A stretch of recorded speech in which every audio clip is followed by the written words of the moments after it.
मूर्ख, चरण पकड़ने हैं तो जाकर श्री राम के चरण पकड़, जिनके चरणों में मुक्ति का द्वार है। मेरा पैर क्यों पकड़ता है? मेरी चुनौती आपके योद्धाओं को थी, आपको नहीं। आपको तो मैं फिर यही कहूंगा, श्री राम के चरण पकड़ लीजिए तो आपका कल्याण हो जाएगा।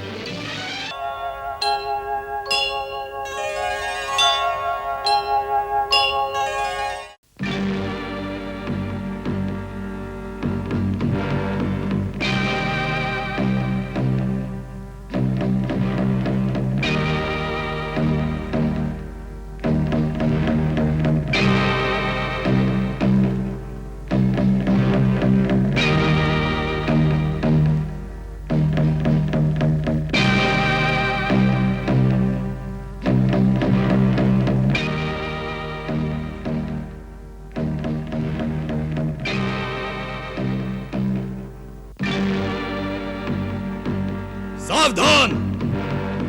कौन हो तुम? राजदूत। किसका राजदूत? अपने स्वामी श्री राम प्रभु का दूत। आने का उद्देश्य? लंका नरेश रावण को अपने स्वामी श्री राम प्रभु का संदेश देने।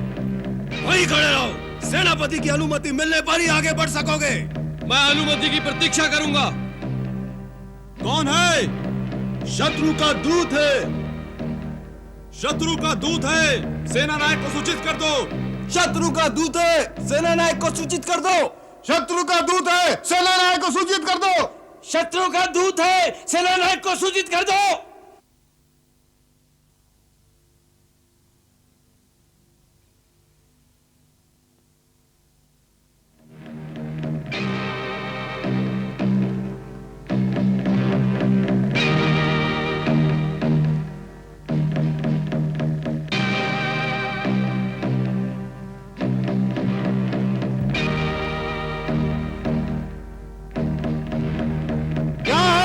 सेना नायक जी, शत्रु का दूत है, अंदर आने की आज्ञा चाहता है। आने दो, परंतु उससे कहो कि अपनी सेना को पीछे लौटा दे, तत्पश्चात द्वार खोले जाएंगे। अपने सैन्य बल से कहो कि पीछे हट जाएं, फिर नगर का द्वार खुलेगा। सब पीछे हट जाएं।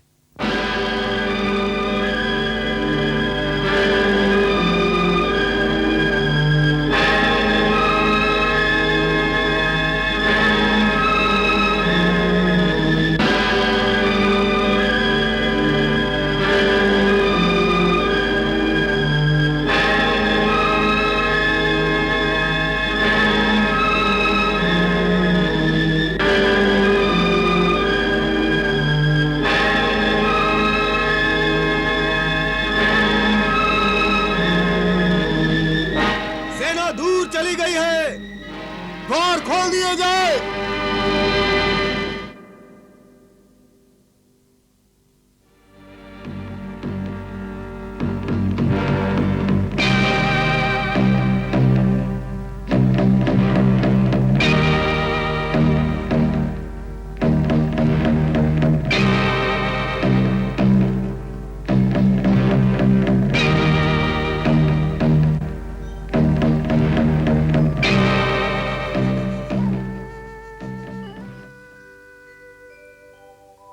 शांति दूत ने राम का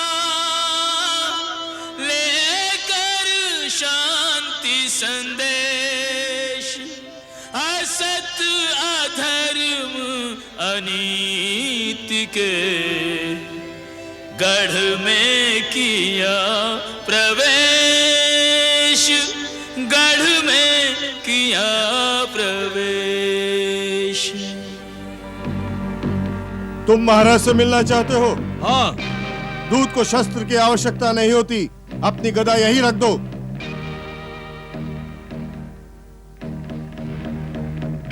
जय श्री राम।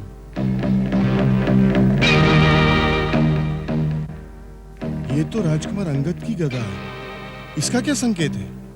उन्होंने दूत से अपने शस्त्र छोड़ने के लिए कहा होगा, इसलिए राजकुमार ने अपनी गदा उन्हें न देकर अपनी सेना के पास भेज दी।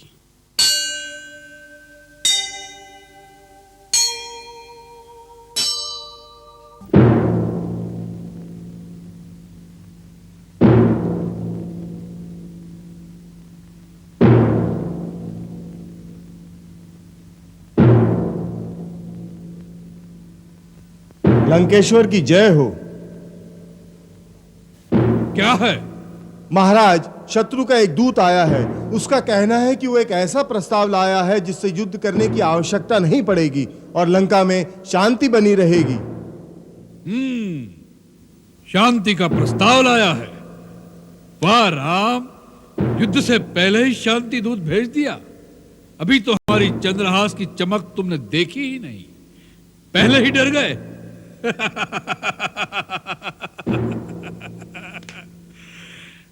भेजो उस दूत को।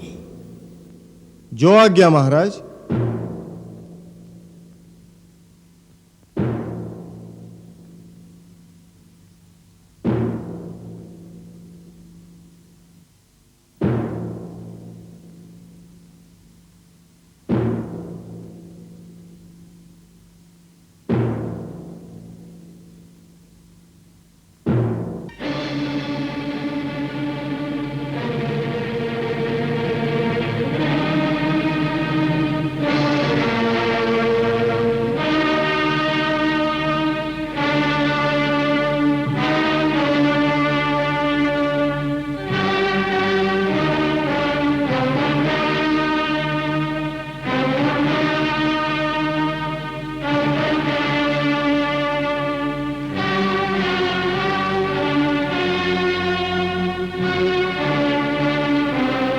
वानर, कौन हो तुम और क्या संदेश लेकर आए हो?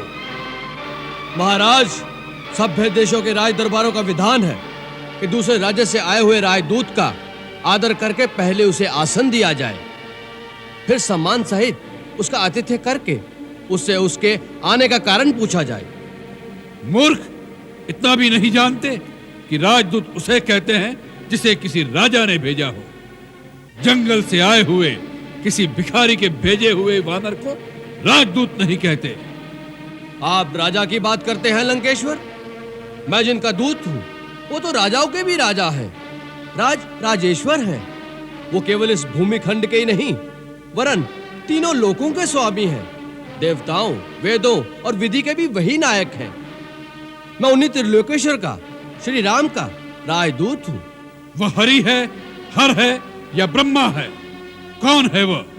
तुम इतने बड़े बड़े वार्तालाप जिसके लिए सुना रहे हो, उस तुम्हारे राम की वास्तविकता केवल इतनी ही है कि वह एक भटकता हुआ वनवासी है जिसे अपने राज्य से भी निकाल दिया गया है।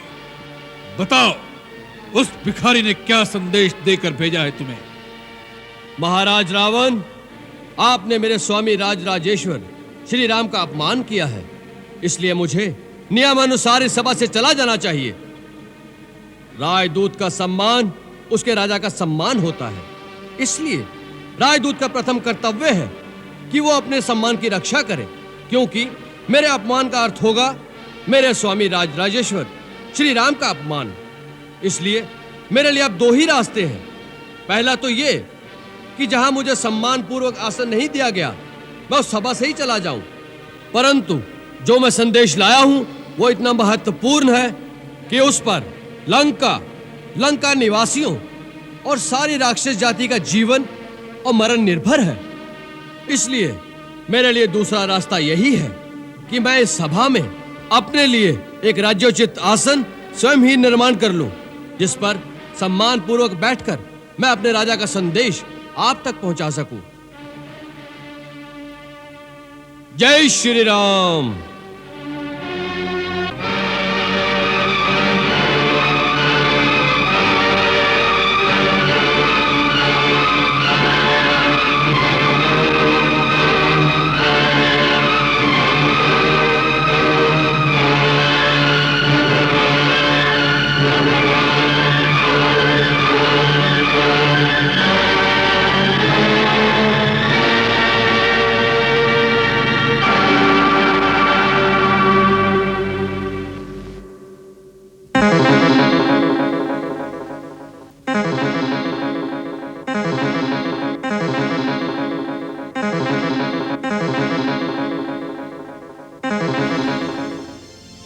अंगद ने कहीं देखो नहीं ऐसा, राजा असभ्य अनीति को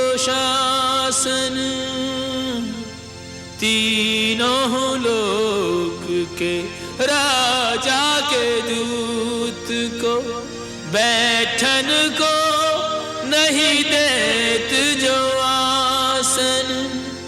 आग लगी अंगद के अंग में, सुन अभिमान भरे संभाषण। पूछ बिना कहीं पूछ न होती सो, डार लियो निज पूछ को आसन। डार लियो निज पूछ को आसन।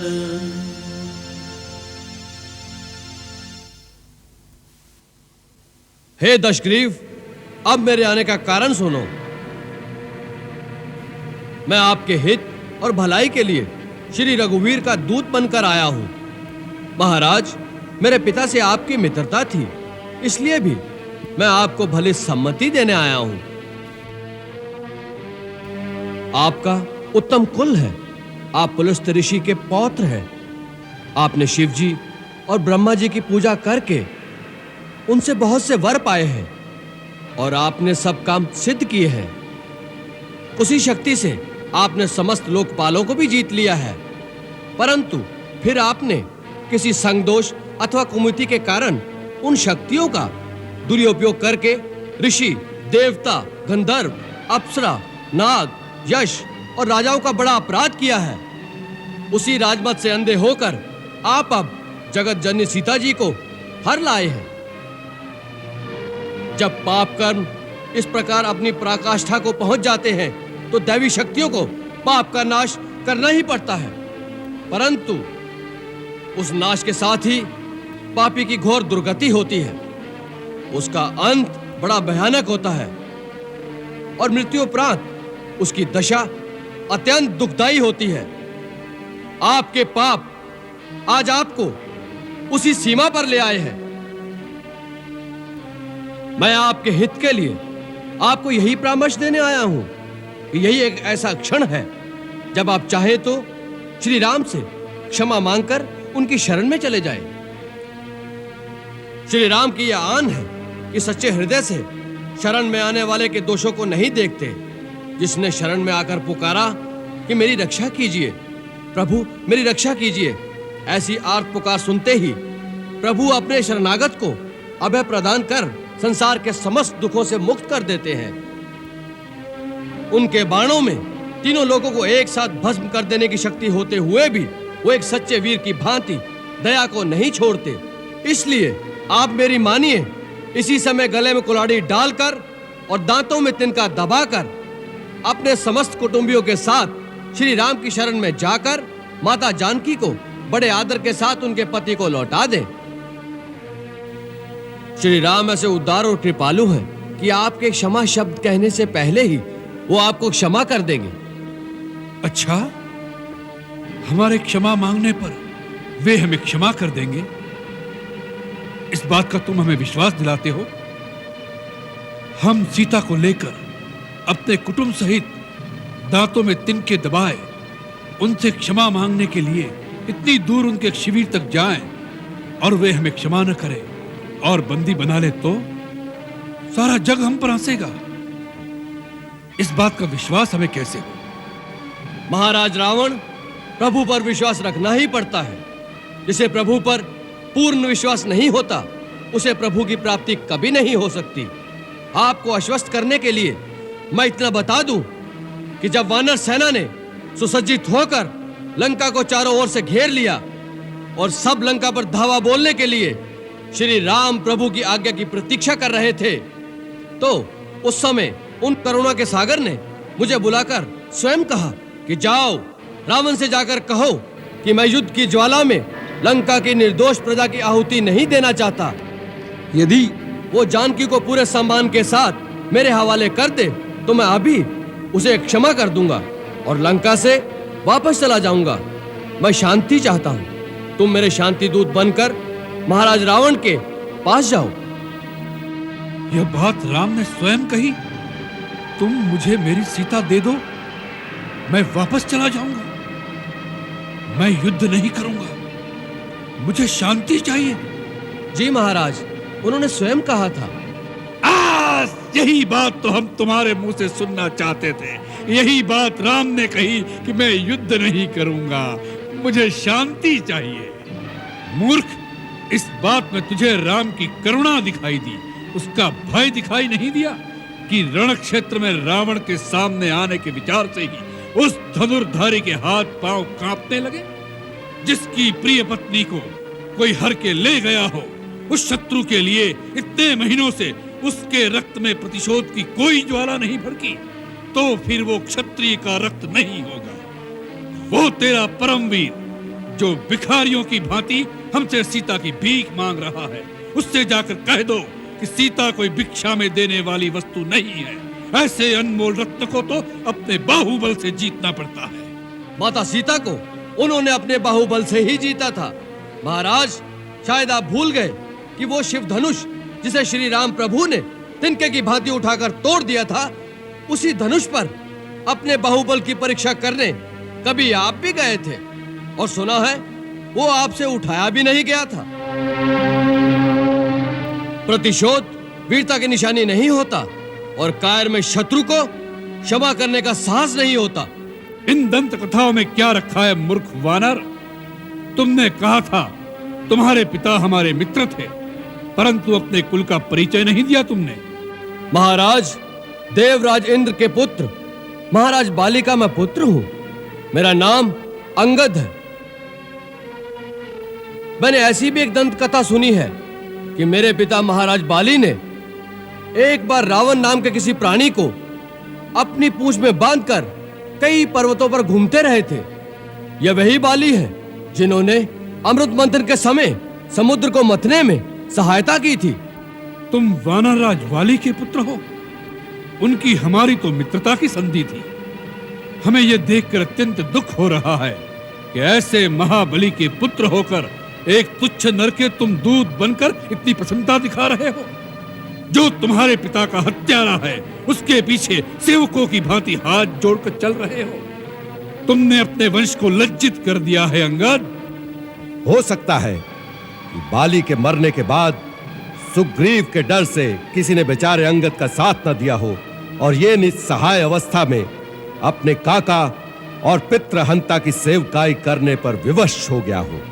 यदि यही बात है तो हमारे होते हुए तुम अपने आप को निस्सहाय मत समझो। अंगद, तुम हमारे पुत्र समान हो। हम तुम्हें तुम्हारा राज्य वापस दिलाएंगे। तुम्हारे पिता की गद्दी पर तुम्हारा ही अधिकार है। तुम अपने आप को विवश मत समझो। अपने हृदय में प्रतिशोध की ज्वाला को बुझने मत दो। तुम राम के विश्वसनीय हो।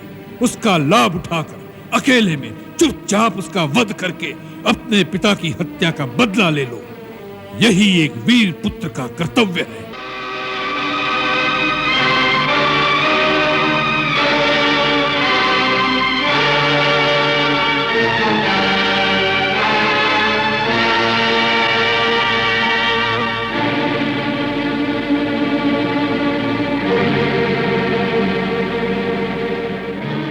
हे दशानन, आप बार बार वीरता का बखान कर रहे हैं, परंतु सच्ची वीरता के गुण नहीं जानते महाराज। प्रतिशोध वीरता की निशानी नहीं होता, और कायर कभी शत्रु को क्षमा करने का साहस नहीं कर सकता। यदि श्री राम प्रभु आपके अपराधों को भूलकर आपको अपनी शरण में आश्रय प्रदान कर दे, तो यह उनकी महानता है, उनकी उदारता है, उनकी परम वीरता है, कायरता नहीं। जिन्होंने अपने बाणों से आपकी नानी ताड़का, आपके मामा मारीच, आपके भाई खर दूषण जैसे योद्धाओं को आपकी विशाल सेना समेत अकेले ही मार दिया। उन्हें शक्तिहीन मत समझिए, वो तीनों लोगों के स्वामी हैं। मेरे महाबली पिता ने मरते समय मुझे यह भेद बताया था और आज्ञा दी थी कि मैं उनके श्री चरणों की सेवा करता रहूं। इसलिए आपको मुझ पर दया करके मेरी सहायता की आवश्यकता नहीं। अब अपने आप पर दया कीजिए, और हो सके तो श्री राम की शरण में जाकर अपने देश और राक्षस जाति का नाश होने से बचा लीजिए। बस!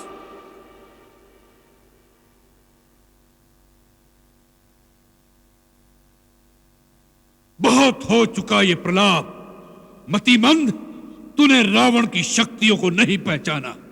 हमारा हाथ खड़क की ओर जाता है तो आकाश में लोकपाल भय से कांपने लगते हैं। जिन भुजाओं ने स्वयं कैलाश को उठा लिया था, उन भुजाओं के फड़कने मात्र से देवता, गांधर्व और नक्षत्र भी भय से सांस रोक लेते हैं। तुम्हारी सेना में ऐसा एक योद्धा तो बताओ जिसके साथ युद्ध करने में रावण को आनंद मिले। आपने सत्य कहा, हमारी सेना में ऐसा कोई नहीं जो आपसे लड़ने में शोभा पाए। नीति कहती है कि प्रीति और बैर बराबर वालों से ही करना उचित है। आप जैसा पापी, कामी, स्त्री लोलुप जो छुपकर धोखे से पराई स्त्री को चुराता फिरे, ऐसे नीच के साथ युद्ध करके किसकी शोभा बढ़ेगी? सावधान अंगद!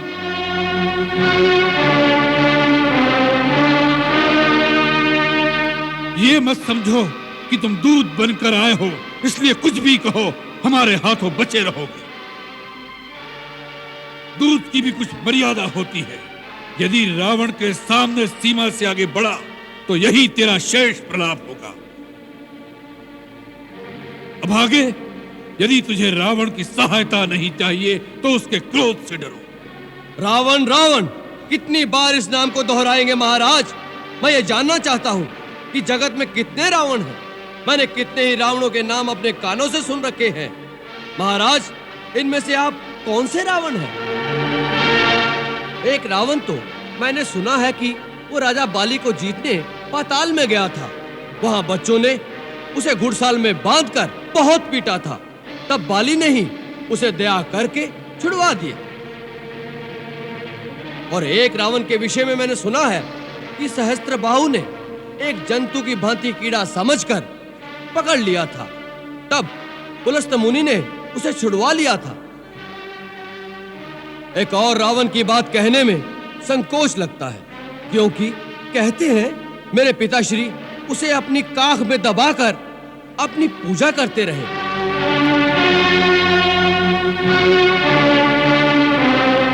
ऐसे ऐसे वीरों में से आप कौन से रावण हैं महाराज? मूर्ख! हम वही बलवान रावण हैं जिनकी भुजाओं की लीला कैलाश पर्वत जानता है। हमारी शूरवीरता को उमापति महादेव जी ने स्वीकार किया। अपने शीश रूपी पुष्प चढ़ा चढ़ाकर हमने जिसकी पूजा की। हमारी भुजाओं का पराक्रम दिक्पाल जानते हैं। हमारी छाती की कठोरता को दशों दिशाओं के हाथी जानते हैं। उन दिग्गजों के दांत इस छाती से टकरा टकरा कर टूट गए। हम वही जग प्रसिद्ध प्रतापी रावण हैं जिसके चलने से पृथ्वी इस प्रकार डोलती है जैसे नाव में कोई हाथी सवार हो जाए। उस रावण के सामने तू उस मनुष्य राम की बात करता है। शठ! वानरों की सहायता से उसने समुद्र पर सेतु बांध लिया। यही उसकी प्रभुता है। समुद्र को तो पक्षी भी लांग लेते हैं, उससे वे सभी शूरवीर नहीं हो जाते। यदि तेरा स्वामी ऐसा ही योद्धा है तो दूत किस लिए भेजता है? शत्रु से संधि करते उसे लाज नहीं आती? महाराज, लज्जा तो केवल आपका ही गुण है। इसी लज्जा के मारे आप बार बार अपने गुण गाते नहीं थकते। हे लंकेश, राम ने डरकर मुझे एक दूत बनाकर संधि करने नहीं भेजा। श्री रघुवीर ने यह सोचकर भेजा है कि सियार को मारने से शेर की शोभा नहीं होती। इस कारण वो तुम पर दया करना चाहते हैं, परंतु तुम दया के पात्र नहीं हो। अब श्री राम की अंतिम चेतावनी तुम्हें सुनाता हूं।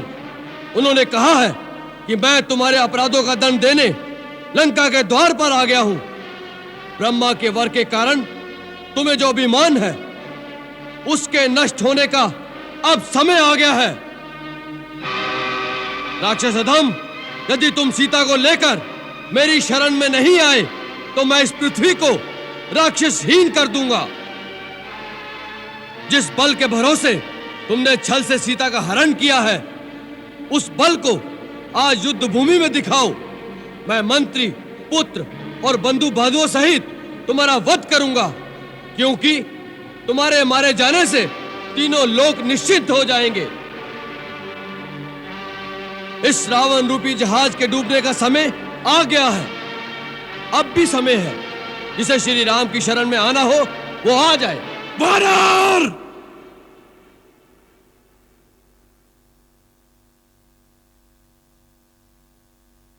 अब इसने अपने जीने का अधिकार खो दिया है। इसी सभा में इसका सिर काटकर इसे रावण की शक्ति का आभास करा दो। आज्ञा का पालन हो।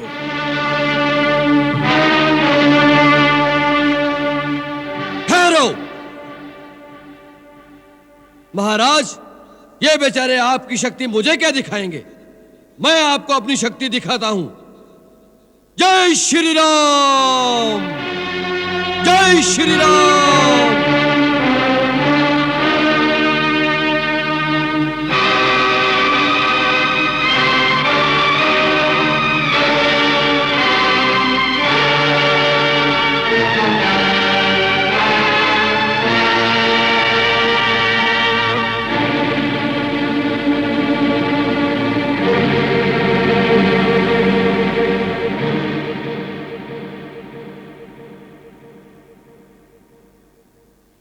हे लंकेश, यदि आपको अपने योद्धाओं की शक्ति पर बड़ा मान है तो मैं श्री राम की ओर से आपके समस्त योद्धाओं को चुनौती देता हूं। मैं अपना पैर आपके इस दरबार में जमा देता हूं। यदि आपका कोई योद्धा इस पैर को धरती से उठा सके तो मैं अपने स्वामी की ओर से यह वचन देता हूं कि वो अपनी हार मानकर इस लंका से वापस चले जाएंगे। जय श्री राम।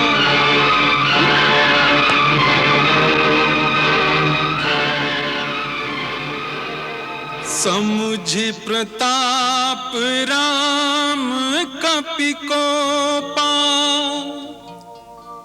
सभा माझ पन करि पद रोपा। जो मम चरण सकसि सठ टारी, फिरहि राम सीता मैं हारी।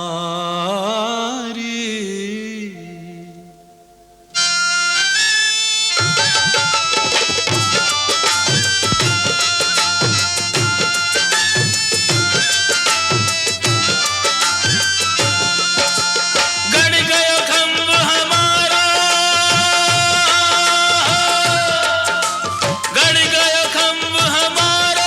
हिम्मत हो तो याहे उखारो, अंगद बीच सभा में ठारो। बोले राम जी की जय, अंगद बीच सभा में ठारो। बोले राम जी की जय। पैर पकड़कर इस बंदर को धरती में पछाड़ दो।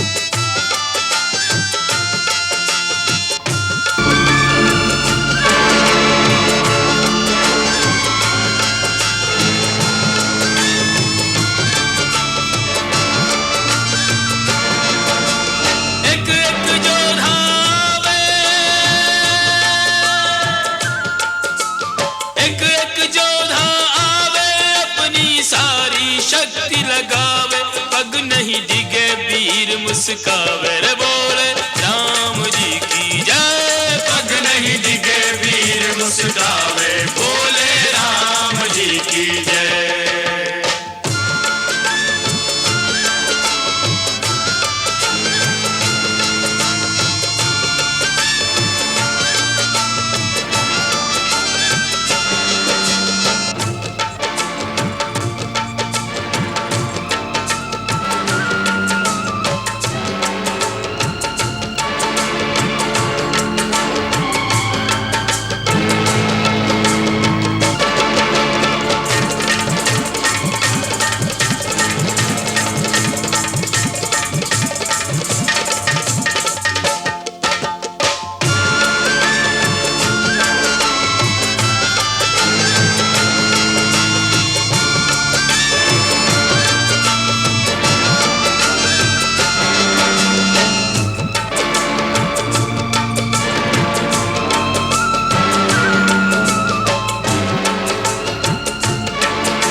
पग नहीं डिगे वीर मुस्कावे रे बोले राम जी की जय। पग नहीं डिगे वीर मुस्कावे बोले राम जी की जय।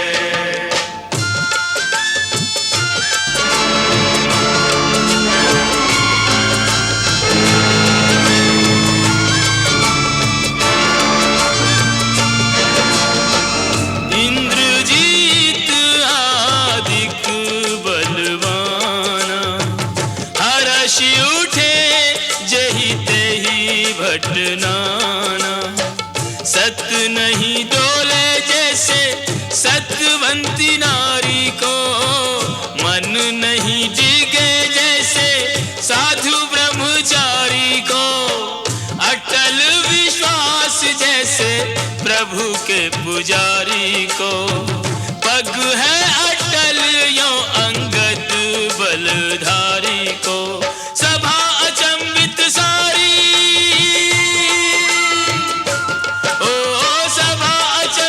सारी ऐसो नहीं देखो प्रणधारी, या को राम भरोसा भारी बोले राम जी की जय। या को राम भरोसा भारी बोले राम जी की जय।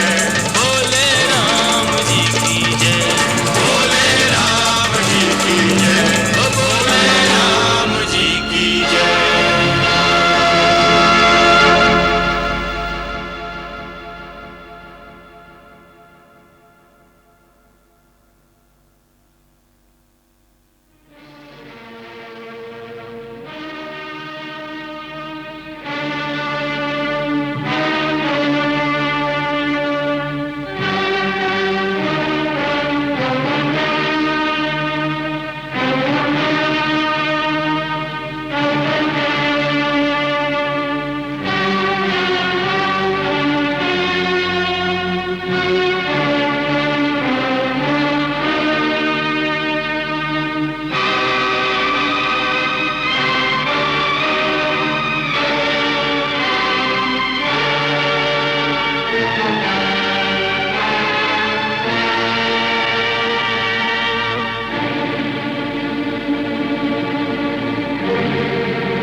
मूर्ख, चरण पकड़ने हैं तो जाकर श्री राम के चरण पकड़, जिनके चरणों में मुक्ति का द्वार है।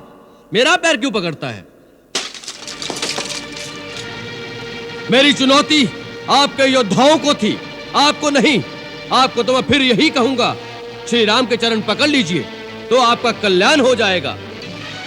मैं कल सूर्योदय तक का समय देता हूं, उसके पश्चात लंका पर चढ़ाई कर दी जाएगी।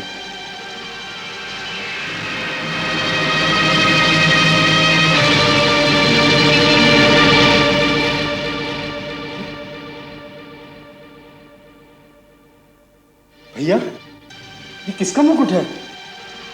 ये तो महाराज रावण का मुकुट है। रावण का? जी।